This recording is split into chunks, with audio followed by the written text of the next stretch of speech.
Support comes from Mosby Building Arts, trusted for remodeling projects big and small. Ideas at callmosby.com. This is St. Louis on the Air from St. Louis Public Radio. I'm Elaine Cha.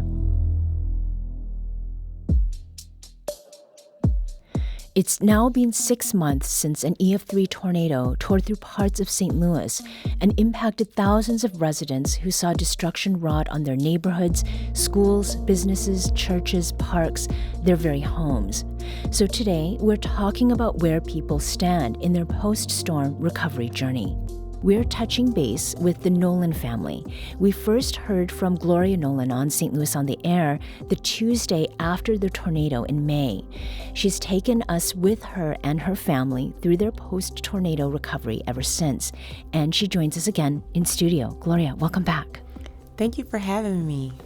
And also with us today is Dylan Nolan, Gloria's 13-year-old daughter. Dylan, welcome to the show. Glad to be here. And thank you both for joining us. So first, how are you two doing? How are you feeling now that we're 6 months after the tornado? Gloria? I can't even believe it's been 6 months. It went by so fast, but it's also going by very slowly. Mm-hmm. Do you feel the same way, Dylan? Yeah. I can't believe it's 6 months. If someone told me it was 6 months, I wouldn't believe them unless I look back. Mm-hmm. What is making it feel both fast and slow? Well, for the slow part, I think it's just like not much progress has happened. Mm-hmm. I don't think it doesn't feel like much progress has happened at all, because people keep asking me, like, how are you? How are things? And I feel like I keep repeating the same answer over and over again because we haven't had very much progress. Mm-hmm. But also it's fast because it just, like it seems like it's almost Christmas. And, and once Christmas hits, then it's, we're into a new year. Right. There have been some things that have been taken care of. And the last time we spoke, Gloria, your home was in the process of being repaired since the tornado ripped off a relatively new roof from your home and planted it on your front lawn. So when it comes to the home and repairs, where are things now, starting with the roof? So the roof is fully back. We have a new roof. Uh-huh. It's on there. The house is dry. And so that really did solve a lot of issues because every time we would have another rainstorm, we were on pins and needles because the house was just taking on more damage, more and more water, more mold. All of the things were just changing rapidly because of the additional rain pouring in. But now that the roof is on there, that really did kind of seal the deal. Mm-hmm. And I don't think I ever realized how important a roof actually is. It's your covering. Yeah, and right. It's really a big deal. Mm-hmm. And Dylan, you saw the house right after that roof came off. How does it feel now to drive by the house and to see at least that part taken care of? It's relieving. It's nice that it's not on the street blocking it anymore, but it still makes me kind of upset. Yeah. It took so long for the roof to be repaired. I kind of think it was ridiculous, but now that it's back, I feel a little bit more secure. Yeah. In the process of repairing your home, Gloria, I understand that you ran into something that often happens when homeowners are doing some work with an older building. That's asbestos, right? Oh, yes, the asbestos debacle. Yeah, so how, if it was a debacle, how did it impact the timeline of getting your home back together such that you can actually get back into it again? It halted the project, actually, because the team that came in to do the demo phase, they were just, okay, first let me back up. We did have a test to see if there was any asbestos present. Mm-hmm. And that came back all clear. Oh. And so then the team went in and then they started pulling everything down. basically stripping everything down to the studs. And there was something that they suspected to be asbestos wrapped around the ductwork. And so then we had to pause, have an environmental team come in. And when they came in, they were like, yes, this is indeed asbestos. We have to take it out. And we own a duplex. And so by mistake, they only cleared the ducts on one side of the building. Okay. So that created a further holdup of, okay, when can you come back and do the other side of the building? And that took way too long. Did you have a sense that it took longer because of the amount of work that needed to be done in the area? In the area. They were booked. They were booked and busy. Our house was built in 1925. A lot of the houses, the old brick houses, those were the materials that were used. So I was told that asbestos, if it's in your home, it's probably in your home. If you're listening now, it's probably in your house if you have an older house. But as long as you don't disrupt it, it's fine. But once you pull it down, rip it down, then those particles get in the air. That's when you have the problem. So that's what really happened to us. But if they had known and were able to just secure it, we would have been fine. Yeah. Dylan, I know that you don't have to figure out any of the answers when it comes to home repair, how we're going to repair things, take care of them in a certain time. And when I saw you and your mom at a recent listening session, there was a little bit of disagreement about when you thought things would be finished. But even apart from that, you and your younger brother, I should state, you've been living this reality as well, right? So if you look back on like 6 months and back to when you were still finishing up your last school year, how do you remember feeling as you and your parents and your dog, like trying to find a place to stay? I was very upset. I was devastated that our house was gone, but we have a lot of friends, and as soon as the house was destroyed, one of our friends just volunteered like a tiny little house to us, and we got to stay there for 2 weeks. So it was not as hard as you might think it would. It was. What did you take with you from your house in order to help you make the transition to wherever you were going to be going next? I grabbed my dog. I was really worried about her because she was in the house during the tornado. So she was obviously, I thought she would have been more startled, but she was still crazy. So yes, I grabbed my dog. I went upstairs and I grabbed my little favorite stuffed animal. His name's Gus. Because I was like, if I'm gonna make it out this house, I'm grabbing my dog. I'm grabbing Gus, and I'm leaving. And Gus is a duck. Gus is a duck. Why is this stuffed toy so important to you? I've had him for 9 years. So he's always kind of been there during all the highs and lows. So I really needed him in this very, very low. Emotional support duck. Emotional support duck. Very, very strong emotional bond to this stuffed duck, to this beat up. He is well loved. He used to be, legend said he was yellow. He's not anymore.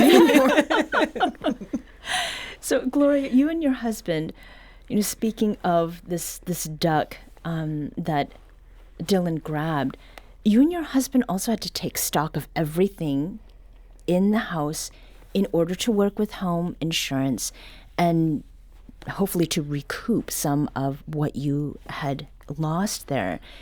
What was the itemizing process like? And can you walk us through that? And, how specific did you have to get? That process gave me so much anxiety, like to even just think about it. And right now, we're in this space of like every day, I think we realize something else that we had that we're going to either have to buy again or I don't know. Like I was asking Dylan the other day, do you have any safety pins? And we were like, oh, they were in the sewing kit. Yeah. Where was the sewing kit? Okay, it was in the drawer okay, so we don't have it. the insurance company wants to know what was in the junk drawer in the kitchen. Was that valuable to you? Do you want to have it replaced? And I think we had upwards of maybe 45 to 50% of our items in our home lost. Okay. And so we had to go room by room. There was a company that came in and did some packing for us. So they were able to put some things in storage for us. But other rooms like Dylan's room, our bedroom, the basement, things got totally destroyed and we weren't able to get those things itemized. So we had to do it from memory. And I will say to anyone, take pictures of your stuff. Take your camera out. Take snapshots. Take video. Inventory your stuff. And if it's important stuff, if it's expensive stuff, you might want to work with your insurance company to make sure that those are itemized in a different way so that they can really give you back the value of it, because they have limits that they will recover on your jewelry, on, if you have a fur coat. I didn't have a fur coat or anything like that. But if you have really important stuff or collections that are valuable, they have limits, and if you want to recoup your items, you have to have that nailed down.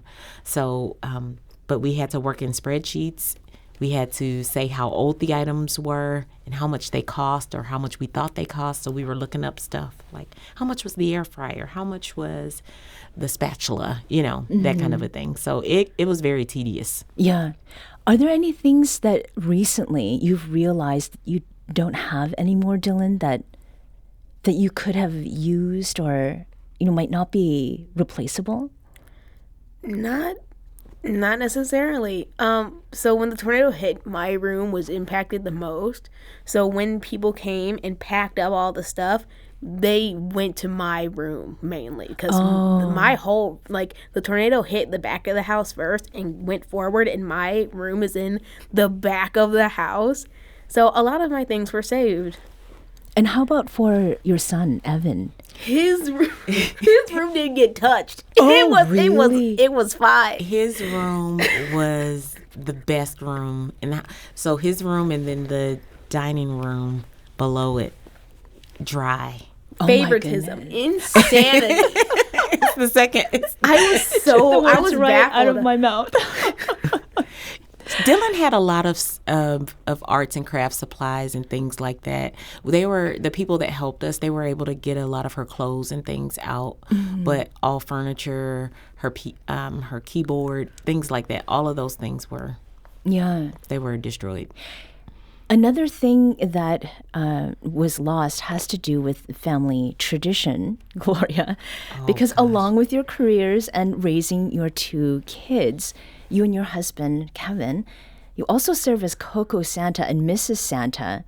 So we're here near the end of the year, holiday season. It's a very busy time. Did the tornado set any of that back? So for Coco Santa and his items, we tried to grab his suits. So we did get his suits, but some of the items were left back, like his hats and gloves, some of his accessories. But we were able to salvage the most of it, and he's up and going, ready for this season. So he's already at the Galleria Mall on Sundays. So he started officially yesterday. He went to Mission St. Louis, I think, on Saturday. So he's already up and going. Coco Santa. He lost his sleigh. He had a sleigh on top of his Jeep last year. So that was destroyed in the basement, but he found a new one, and it's already decorated and up and going. Okay. We did lose outside of Coco Santa and Mrs. Claus, we just wore costumes in general, and the costume closet was destroyed. So the turkey costumes, all of that. My heart. Family costumes, we'll have to start over. Okay. Every person that we've talked to, Gloria, who has been impacted by the May 16th tornado, they're very quick to talk about concerns for themselves, but right next to that, they talk about concerns they have for their neighbors and their homes. So what's been happening around cleanup and recovery in your neighborhood since we talked back in July? So I'm here talking about how things are going really slowly for us, and we can get down to the, letter. And we have our little spreadsheets and we're working it out. We're working back with the insurance company. We're working back with our contractors and folks. And a lot of our neighbors, they're in a different situation. The next block over from us, we have friends that live there, and they are telling us what they see. And so, for example, on San Francisco, there's a row of like 5 houses where there were renters there, and the owners of those houses decided not to do anything with those properties. So those houses are just falling into further disrepair. The debris and everything is picked up off of the streets, but the houses, they're destroyed, and they probably won't be repaired because if they had insurance, what a lot of people did was, as landlords, took the payout and walked away. I know that the city was trying to do people a solid by not forcing them to give a portion of their insurance proceeds to the city or hold that back for repairs or demolition and things like that. But I think that idea really backfired, because now we're just going to have a lot of vacant houses with nothing being done to them. And those folks have figured out somewhere else to live and probably won't return. Dylan, you have gone back with your parents to look at the house and the progress on all of those repairs. From your perspective, being 13 now, 14 very soon, but being 13, having spent a number of years now in that neighborhood, is there anything that you've noticed about what it's like right now, what's different? If there's anything new? At first, when the tornado hit, I feel like our whole neighborhood community came together to lift each other up by like volunteering to help clean out houses, sweeping the streets. Like everyone was out in the streets just picking up rubble and wood that was everywhere, and it was nice to see everyone interact with each other, even if it had to take a tornado to do so. That's all I really noticed. Yeah. Is there anything maybe that was part of the neighborhood that maybe you like looked at all the time, turning a corner, coming down the street, that maybe is not there anymore or has moved? We lost a lot of trees in the park near our house. So I'd usually walk around there with my mom and my dog, and we just she sniffed the trees and bark at the trees for some reason. And now when we drive past, it's just flat land with stumps everywhere. There's no trees. Mm-hmm. That is something that we've heard from other people that we've talked about, that we've talked with, about what their experience has been. How does it feel to see that? It's sad. It's kind of depressing because it was always there since we've moved into that house, and now it's just gone, and it's not going to be the same. Even if they start planting trees again, it's not going to be the same. Mm-hmm. Gloria, when you and Kevin are talking, and whether you are talking directly to Dylan and Evan, or they happen to be around, what are you most aware of when it comes to the way that you frame discussion around what recovery is? I try to consider them and make sure that they feel safe, make sure that they're feeling secure. And so we definitely try to look at things and share it with them on the high notes. we're not we don't try to be deceptive to them at all. We don't want to frighten them or overburden them with adult issues. And so we're working out things in the background, but we are being pretty open and honest with them as much as we can be with what's going on and how we're moving forward. Dylan, do you feel like you're growing up a little faster than maybe you thought you would because of what has happened? A little bit. Once we've moved to this new house, we have gotten a few more responsibilities, and it's I don't know how to describe it. Yeah.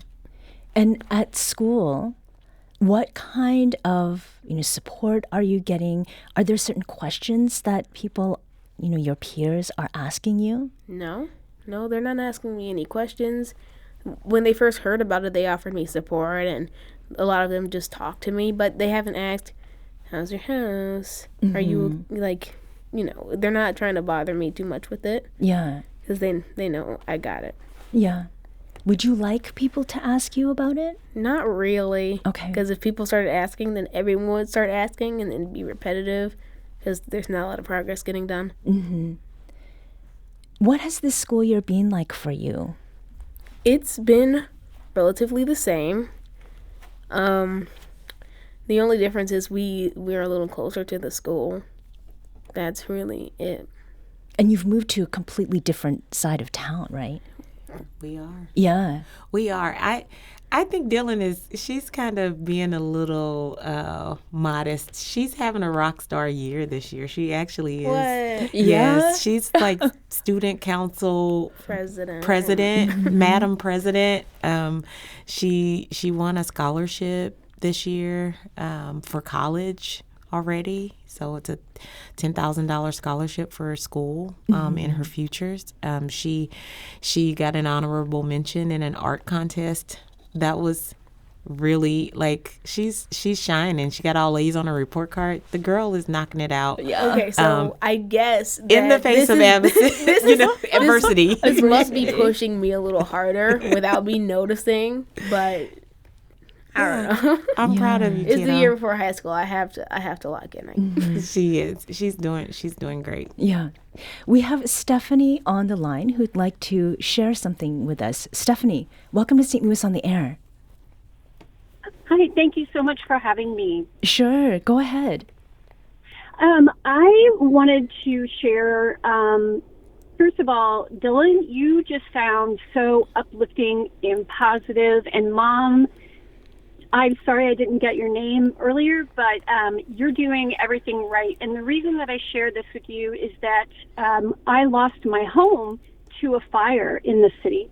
And my daughter did the exact same thing that Dylan did. She ran in and grabbed her favorite stuffed animal that she's had her entire life. And I know what you guys are going through with this loss, and my heart is with you. And I'm really happy, Mom, how you're sharing important things with the kids, but that you're not overwhelming them with the nitty gritty of what it takes to get through a disaster like this. And if at any point St. Louis on the Air wants to share a way to assist you or assist others that you know, I would really appreciate knowing that. And I just have a big heart for you, and I hope everything for the best. Stephanie, thank you. Thank you so Gloria, much. how does it feel to hear that from a stranger? Oh my gosh. Thank you so much. Thank you for your words. Thank you for your encouragement. And then I just started thinking about, the devastation of a fire. And I am so glad I can hear it in your voice, that you and your family are in a better place and that you've overcome it. And so it just gives me encouragement to keep going, to keep going. And my name is Gloria, by the way. And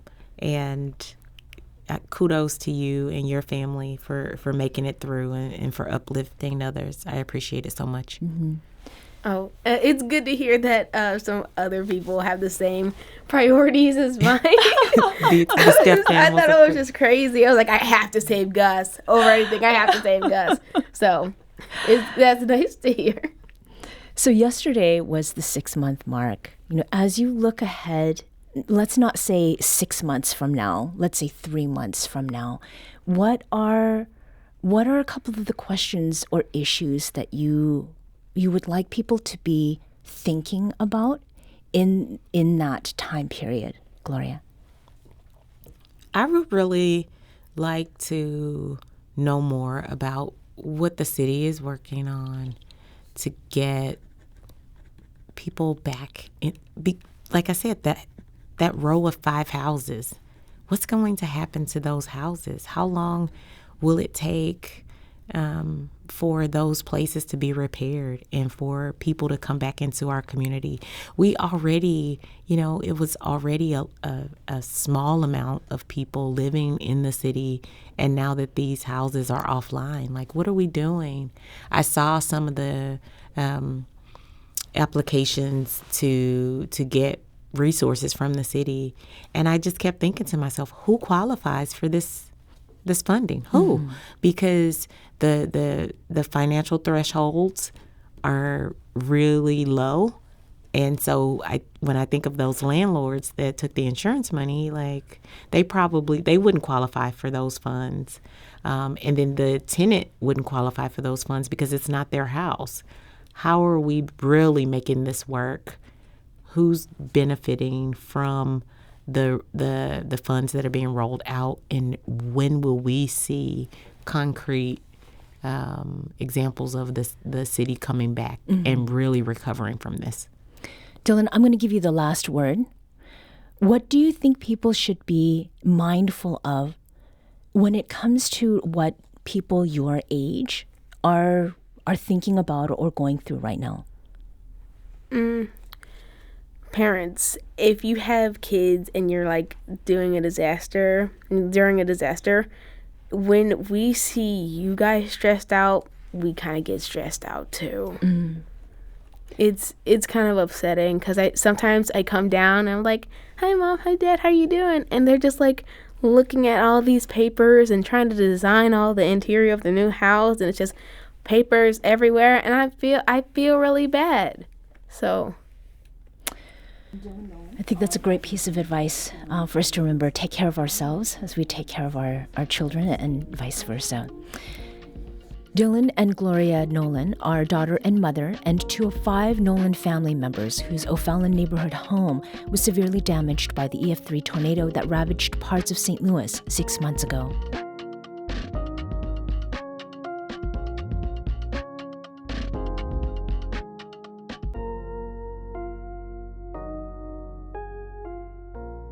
This episode was produced by Maya Norfleet. And I, Elaine Shaw. Our audio engineer is Aaron Dorr. This podcast was mixed and edited by Aaron. Our executive producer is Alex Hoyer. St. Louis on the Air is a production of St. Louis Public Radio. Understanding starts here. Do you find yourself regularly listening to episodes of St. Louis on the Air? Suggest us to a friend you think might enjoy our conversations, and leave us a review and rating on Apple Podcasts on the App Store. It's the simplest way to help people discover our show. Thank you. St. Louis Public Radio is a member-supported service of the University of Missouri St. Louis.